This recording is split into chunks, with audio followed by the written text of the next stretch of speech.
In Science 2nd, chapter number 6, Animal Classification. In this chapter, we learn the classification of the animal. In the previous video, we learned about the history of the classification and how it is classified. But today, in this video, we learn about the criteria for the new system of the classification. These are the criteria. Criteria means there are 5 points for the classification of the animal, not for plant. First, they consider the grade of the organization. For the classification of the animal, they consider the grade of the organization. Second, body symmetry. Body symmetry also the important part. And so, they consider about the symmetry of the each animals. Have any symmetry? There are the 3 types also in the symmetry. We learn here now. The germ layers. Germ layers means the layer of the body. How many layers?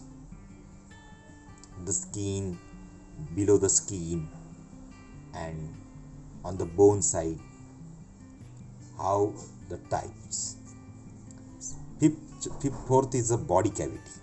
Body cavity is also important part. When you learn all classification, you understood properly what is the body cavity. And fifth is a body segmentation. Some animals' body are segmented. So this is also considering. प्राण्यांचं वर्गीकरण करताना काही गोष्टींचा निकष केला जात असतो. समजा एखाद्याला पुरस्कार द्यायचा असेल तर त्या व्यक्तीने केलेल्या कामाचं मूल्यमापन केलं जातं. एखाद्या गोष्टीला जर बक्षीस द्यायचं असेल तर ते परीक्षक त्याचं निकष काढतात आणि त्या निकषाच्या आधारावर त्याची निवड करतात. तर तसं प्राण्यांचं वर्गीकरण करताना काही गोष्टींचा निकष त्यांनी ठरवला की ते 5 मुद्दे होते. त्याच्यामध्ये होता पहिला ग्रेड ऑफ द ऑर्गनायझेशन, ज्याच्यामधला म्हणता येईल की रचनात्मक संघटन, की त्यांच्या शरीरामध्ये जे काही संस्था आहेत त्यांच्या रचनेच्या बाबतीत त्याचा विचार तुम्हाला करायचा. 2, बॉडी सिमेट्री, सममिती. सममिती म्हणजे ज्याचे भाग होऊ शकतात शरीराचे. सिमेट्री होऊ शकते, कापल्यानंतर त्याचे समान 2 भाग होतात का, की होत नाही का वेगळ्याच प्रकारचं आहे. तर त्याचे पण 3 प्रकार आहेत: असममित, अरीय आणि द्विपार्श्व. द्विपार्श्व म्हणजे 2 भाग होणारे, अरीय म्हणजे त्याचे अनेक भाग आपण कापू शकतो, असममित त्याचे सिमेट्री नसते. जर्म्स लेअर म्हणजे आद्यस्तर, जननस्तर हे नाव आहे. त्याच्यात पण 2 आहेत, द्विस्तरीय आणि त्रिस्तरीय. ब्लास्टिक आणि ट्रिप्लोब्लास्टिक. तर आपल्या शरीराच्या त्वचेचे जे स्तर आहेत किंवा एखाद्या प्राण्याच्या शरीराचा स्तर हा डबल लेअर वगैरे आपण त्याचं आकृत्यांमध्ये बघून घेऊ. बॉडी कॅव्हिटी, देहगुहा. अन्न पोटात गेल्यानंतर ते काहींच्या शरीरामध्ये कशामार्फत जातं, त्याची गुहा सारखं रचना आहे की आतड्या आहे की कोणत्या प्रकारच्या रचना आहे, त्याच्यावर सुद्धा त्याचं क्लासिफिकेशनमध्ये कोणत्या भागात टाकायचं हा मुद्दा आहे. त्यानंतर बॉडी सेगमेंटेशन, त्याला खंडीभवन असं म्हणतात. खंडायुक्त असेल म्हणजे गांडूळसारखा प्राणी असेल तर त्याचं शरीर तशा प्रकारचं असतं. तर ह्याच मुद्द्यांचा आपण थोडक्यात आता परामर्श आपण घेऊया. Before learn the first criteria, grade of organisation म्हणजे रचनात्मक संघटन. तर तुम्हाला माहिती असेल की आपलं शरीर हे पेशीपासून बनलेलं आहे. पेशी ही सगळ्यात शरीराचं, कोणत्याही प्राण्याचं शरीराचं मूलभूत एकक आहे. या एककामध्ये याचा विभाग हा बसवलेला आहे. हे पहिले समजून घेऊ. आपण पुस्तकाच्या मदतीने आपण एक भाग बघूया. पहिल्यांदा बॉडी सेल, सगळ्यात सूक्ष्म म्हणजे सगळ्यात जीव तयार होत असेल तर तो पहिल्यांदा सेलने तयार होतो. त्यानंतर अनेक सेल एकत्र आल्या तर टिश्यू तयार होत असतं. काही प्राण्यांमध्ये टिश्यू तयार न होता लिक्विड फॉर्ममध्ये त्यांचं शरीर तयार होत असतं. म्हणजे काही एकपेशीय प्राण्यांमध्ये हे दिसून येतं. पण आपल्याला टिश्यू स्तरांचा पण आपण विचार करूया. टिश्यू, त्या टिश्यूला म्हणजे उती असं म्हणतो मराठीमध्ये, की एका पेशीला जोडून एकला दुसरी, दुसरीला जोडून तिसरी, असे अनेक करत करत करत मग तयार होतं अवयव. म्हणजे तुमचं जर समजा हे स्टमक असेल तर स्टमक हे टिश्यूंपासून बनलेलं आहे. टिश्यू कोणापासून बनले आहे? सेलपासून बनलेले आहे. म्हणजे तुमचा हार्टसुद्धा एका सेलपासून बनलेला आहे. सेल म्हणजे टिश्यू एकत्र आल्या आणि त्या विशिष्ट प्रकारच्या टिश्यूंनी ते बनलेलं आहे. तुमचा ब्रेन असेल, तुमचं हार्ट असेल, तुमच्या प्रत्येक पार्ट असेल, that is the all organs. आणि यांनी मिळून आता समजा ही रेस्पिरेटरी सिस्टीम्सला लंग्स तयार होतात, स्टमक डायजेस्टिव्ह सिस्टीमला तयार होत असतात, सर्क्युलेटरी सिस्टीमला हार्ट तयार होत असतं. तशा सिस्टीमला ऑर्गनायझेशन असं म्हणतात. ह्या जर टप्पे माहिती असतील तुम्हाला तर आपल्याला पुढचा भाग हा सहज आणि सोपा समजेल. Look at the picture, amoeba and paramecia. The body of the animal is made up of the cell. In case of the multicellular animal, many cells are performing different function of their body, while the unicellular organism, that is animal, this is the unicellular. हा एक पेशीय प्राणी आहे, हा पण एक पेशीय प्राणी आहे. Their body is made up of the single cell, and the all function are performed by the same cell. जसं आपण याच्यात पाहिलं उतीमध्ये, त्या उतीने नंतर त्याचं ऑर्गनायझेशन चालत असतं. एका सेलबरोबर दुसऱ्या सेलचे पण ऑर्गनायझेशन चालत असतं. ऑर्गनायझेशन म्हणजे अशी संस्था असते, ती संस्थाचं कार्यरत असतं, त्याच्यातला प्रमुख असतो, तो प्रमुख ऑपरेट करत असतो आणि मग ते काम घडत असतं. तर युनिसेल्युलरमध्ये फक्त एकच सेल वर्क करत असतं, त्याला प्रोटोप्लाझ्मिक ग्रेड असं म्हणतात. प्रोटोप्लाझ्मिक ग्रेड ऑर्गनायझेशन म्हणजे त्याला जीवद्रव्य स्तर, जे मी आधी म्हटलं की लिक्विड्स सर्वातलं प्रोटोप्लाझ्म म्हणजे that is the liquid present in the plasma. त्याच्या ज्या प्लाझ्माच्या शरीरामध्ये त्याचं स्तर ग्रेड म्हणजे काय आपण श्रेणी म्हणतो त्या पद्धतीचे. तर हा एक सगळ्यात निम्न स्तरामधला आहे. त्यानंतर दुसरा आहे तो cellular grade organisation, that is in case of the multicellular organisation animal tissue are not form and their body organisation is called as a cellular grade organisation. त्याला पेशी स्तर असं म्हणतात. फायलम पोरिफेरा संघामध्ये आपण आता बघणार त्यामध्ये हे प्राणी मोडले जातात. म्हणजे हे बहुपेशीय प्राणी असतात, दॅट इज द मल्टीसेल्युलर असतात. आणि त्यांच्यात उती तयार झालेल्या जर नसतील, are not form, their body organisation is called, त्यांच्यामध्ये फक्त सेलनेच ऑर्गनायझेशन हे घडून येत असतं. ऑस्क्युला नावाचा प्राणी, सायकॉन स्पंज म्हणजे स्पंजसारखा समुद्रामध्ये आढळणारा हा प्राणी आहे. आणि यांच्या ज्या शरीरामध्ये कशा प्रकारचं ऑर्गनायझेशन चालत असतं, स्पायकल अमिबायोटिक sites are present in their body. त्याच्या बॉडीच्या बाहेर जे कॉलर सेल्स असतात त्यांच्या रचना ज्या आहेत या पद्धतीने ऑर्गनाईज होत असतात. त्याच्यातल्या ज्या आतमधल्या साइट्स असतात ते त्याला वर्किंग करत असतात. त्यांच्या बाहेर हे जे आहेत हे आउटलेटला असतात collar cells. That is tissue with the help of which all function are the performed in such animals, that is cell tissue grade organization. दोन्ही एकत्रितपणे यांच्यात काम असतं. सेल पण असतात, टिश्यूच्याही मदतीने असतात. निडारिया नावाच्या फॉर्ममध्ये फायलममध्ये आपल्याला हे आढळून येतं. तर टिश्यू ऑर्गन्स ग्रेड, फ्लॅटवॉर्म्समध्ये टिश्यू ऑर्गन म्हणजे डायरेक्ट टिश्यू आणि त्याचं शरीराचं ऑर्गन डेव्हलप झालं आहे. Cell and then tissue, but here is only one tissue. In this type of the organization, tissue are organized to form the some organs. To complete the organ system are not formed. याच्यामध्ये complete organ नसतात, पण मात्र ते त्या पद्धतीचे म्हणजे कृमींमध्ये तुम्हाला हे दिसतात. त्यांना उती अवयव स्तर असं म्हणतात आणि यांना पेशी उती स्तर असं म्हणतात. त्या दोघांमधला फरक हा समजून घ्या की काही प्राण्यांमध्ये पेशी एकत्र येऊन उती तयार होतात व त्या उतींच्या मदतीने शारीरिक क्रिया पार पाडल्या जात असतात. याच्यामध्ये काय होत असतं, याच्यामध्ये काही उती एकत्र येऊन ठराविक अवयव तयार झालेले असतात आणि पूर्ण अवयव संस्था तयार झालेली नसतात, पण मात्र ते पूर्णपणे तयार झालेली नसते, पण एकत्र उती हे काम करतात. त्याच्यामध्ये सेल नंतर उती तयार होत असतात, टिश्यू तयार होत असतात आणि या पद्धतीने यांचं ऑर्गनायझेशन हे चालत असतं. That is cell grade organisation. हे जे आत्ता आपण म्हणतो सेल अँड टिश्यू. ह्या ॲनिमल्समध्ये जेलीफिशमध्ये तुम्हाला हे दिसणार की यांच्या शरीरामध्ये cell आणि then there is a tissue or form and then organization all made, that is vein, tube, muscle, ring, tentacles, oral organ, arms. म्हणजे हे ॲनिमल्सचं वेगळे मुवमेंट जे असतात. ऑर्गनायझेशनमध्ये काय असतं, समजा प्रत्येक गोष्टींचं मुवमेंट ही वेगवेगळ्या कामं वाटून दिलेली असतात. हा या प्रकारचा ॲनिमल आपल्याला समुद्रामध्ये दिसून येतो. याच्याकडे निरीक्षण करा. आणि मग तुम्ही याला पाहिलं असेल जेलीफिशला. याच्यात बघा टिश्यू ऑर्गन टाईपमध्ये कसा प्रकारचा हा ॲनिमल आहे. तर प्लॅनेरिया नावाचा ॲनिमल आहे. याचे जर तुकडे केले तर हा परत त्याचा डोक्यापासून परत वाढ होते. इकडे तुकडे केले तर इथून बॉडी वाढते. याचा माउथ इथे आहे बघा. याच्यात आय स्पॉट इथे आहेत, माउथ इथे आहे, फॅरिंग्स आपल्याला दिसून येतील. इथून ती अन्ननलिका जाते आणि मग ते अन्न केले जातात. आता याचं गॅस्ट्रो वॅस्क्युलर कॅव्हिटी असते, म्हणजे अन्नामध्ये त्या एक गुहा जी आहे ती या पद्धतीची डायरेक्ट दिसून येते. नर्व कॉर्ड इथे आहेत आजूबाजू. हा बघा, हा या पद्धतीचा दिसतो. हा सुद्धा एक प्लॅनेरियाचा एक त्यांनी उदाहरण आपल्याला इथे दिलेलं आहे. In human body there is also various types of the organs. याची उत्तरं तुम्हाला लिहायची आहेत आणि ती उत्तरं तुम्ही समजू शकतात. मसल्स म्हणतो आपण, काही व्हेन्स म्हणतो, आर्म्स म्हणतो, काही स्टमक असं म्हणत असतो, lungs, heart, mouth, brain, like this. Besides the 4 types of the organization, the remaining animal shows the organ system grade organization.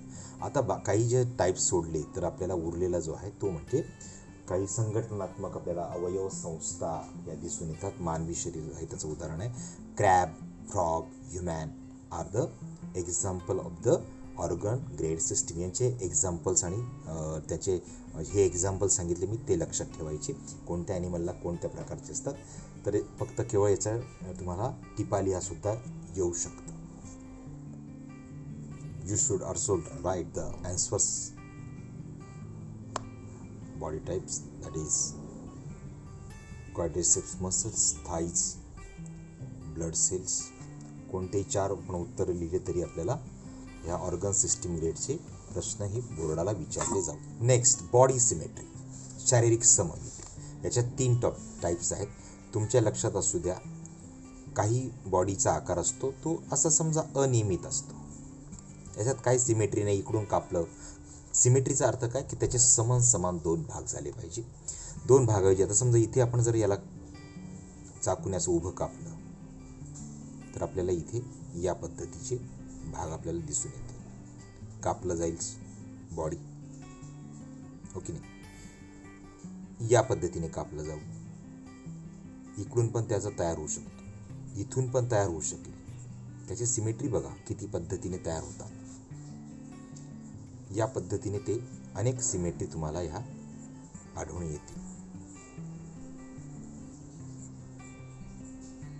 त्याला काप दिल्यानंतर आपण जसं आपण एखाद्या गोलाकार भागाला कापतो, सिलेंड्रिकल भाग, आणि द्विपार्श्वमध्ये सरळ त्याचे 2च भाग होऊ शकतात.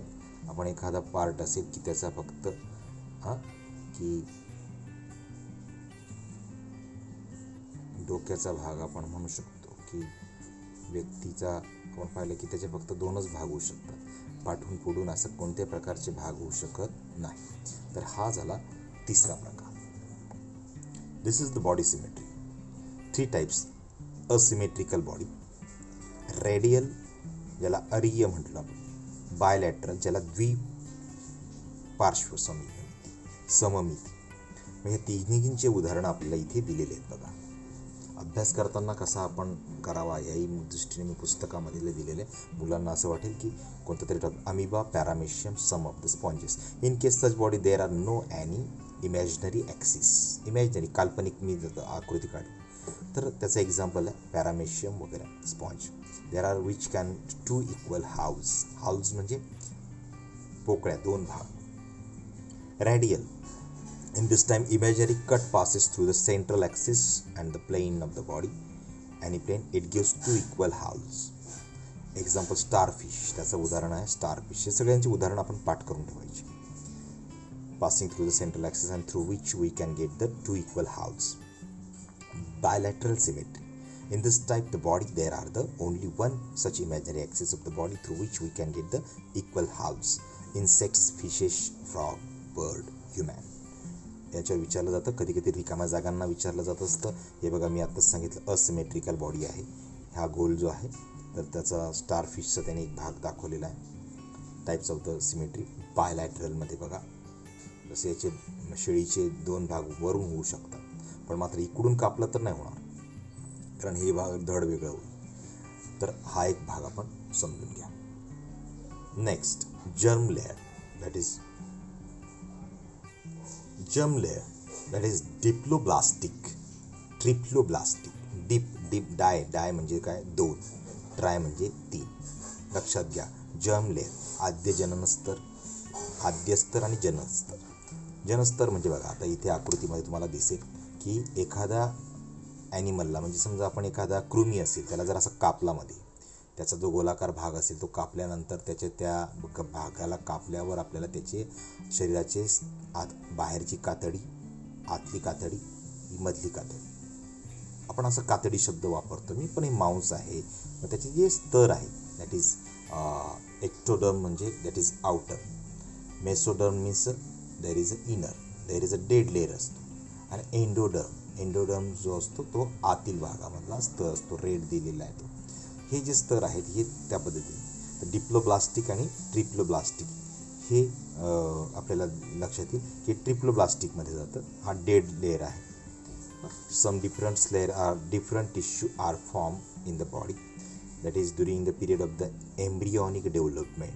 Those germ layers are only different tissue are formed. 2 germ layer, endoderm and the ectoderm. Cnidarian मध्ये हा प्रकार आपल्याला दिसतो. नेक्स्ट बॉडी कॅव्हिटी म्हणजे देहगुहा. दिस इज द एक्झाम्पल. हा इकोलोमॅट्स आहे म्हणजे गांडूळ आपण म्हणतो त्याला कापला बघा. इथे कापल्यानंतर त्याचा जो आतला पार्ट आहे यामध्ये पेन्सिल दाखवतो या पार्टला हा भाग असा दिसतो. बॉडी कॅव्हिटीचा अर्थ काय की यामध्ये हा जो आहे गुहा अन्न कसं ढकलतात, मग इथे लेयर्स आहेत जे आपण आधी पाहिले ते लेयर्स आहेत. ह्या कोलॅम, एक्टोडर्म, मेसोडर्म्स हा मधले पार्ट्स आहेत आणि इथे जी कॅव्हिटी तयार होते ही कॅव्हिटीला काय म्हणतात बॉडी कॅव्हिटी असं. इथे सुद्धा बघा स्युडोकोलोमॅट्स काही जंत असतात पोटातले, त्या पोटातल्या जंतांमध्ये तुम्हाला हे रचना दिसणार. इथे रचना वेगळी होती आधीच्या आणि इथे बघा आतमध्ये मोठी पोकळी आहे दॅट इज स्युडोकोलम आपण म्हणतो. हे कोलम बारीकशी असेल, इथे थोडंसं म्हणजे या पोकळ्या कधी बदलतात कधी या पद्धतीने त्या राहतात. त्यानंतर नेक्स्ट जो आहे तो ॲकोलोमॅट्स असं म्हणतो. प्लॅनेरियाचं जे एक्झाम्पल दिलेलं आहे याच्यामध्ये बघा कशा प्रकारचा भाग आहे. मेसोडर्म्स आहेत, एक्टोडर्म्स आहेत बाहेरील, एक्टो म्हणजे बाहेरचा, आणि ते लेयर्स आहेत. आपण मात्र बॉडी कॅव्हिटी ही या प्रकारची दिसते. The cavity between the body and internal organs is called as a body cavity. त्याला कोलॅम, सिलम किंवा आपण कोलॅम सुद्धा म्हणतो. मल्टी सेल्युलर ऑर्गन ॲनिमल असतात during the initial period of the embryonic development. त्यांची जी भ्रूणाची डेव्हलपमेंट होत असताना त्याच्या बॉडीमध्ये आपल्याला हे भाग आपल्याला दिसून येतात. The cavity is present in the animal of the phylum Annelida. Phyla coming after Annelida such animals are called as a eucoelomates. Annelida नंतर जे असतात ते इकोलोमॅट्समध्ये आपण म्हणू शकतो. काही कॅव्हिटी ज्या असतात त्या पोरिफेरामध्ये आपल्याला दिसतो. कॅव्हिटी म्हणजे काय, ते अन्न आतमध्ये ढकलतात त्या गुहेमध्ये म्हणजे पोटातल्या. आपण कसं चर्वण करून आतमध्ये ढकलतो आपल्या इथून घस्यापासून तर ॲनसपर्यंतचा जो पार्ट आहे हा पूर्णपणे एक अन्नाची गुहाच आहे. त्याच्यात आपण अन्न ढकलत राहतो, त्याचं फॉरवर्ड रेशन होत असतं. Cnidaria, Platyhelminthes such animals are called as a acoelomates असं म्हणतो. In case of the animal phylum Ascalmenthes, they have been the cavity but not formed by the above mentioned 2 ways. Those animals are called as a pseudocoelomates. त्यांना म्हणतो ते pseudo म्हणजे काय, फसवणूक करणारे असा शब्द आपण म्हणू शकतो, पण त्यांची ती प्रत्येक वेळेस बदलत जाणारी कॅव्हिटी आपल्याला दिसून येते. लास्ट टॉपिक जो आहे त्याच्यातला बॉडी सेगमेंटेशन. बॉडी सेगमेंटेशनचं आपल्याला म्हणता येईल काही खंडी स्वरूपातलं असतं. Divided into small similar units, then such body are called as a segmented.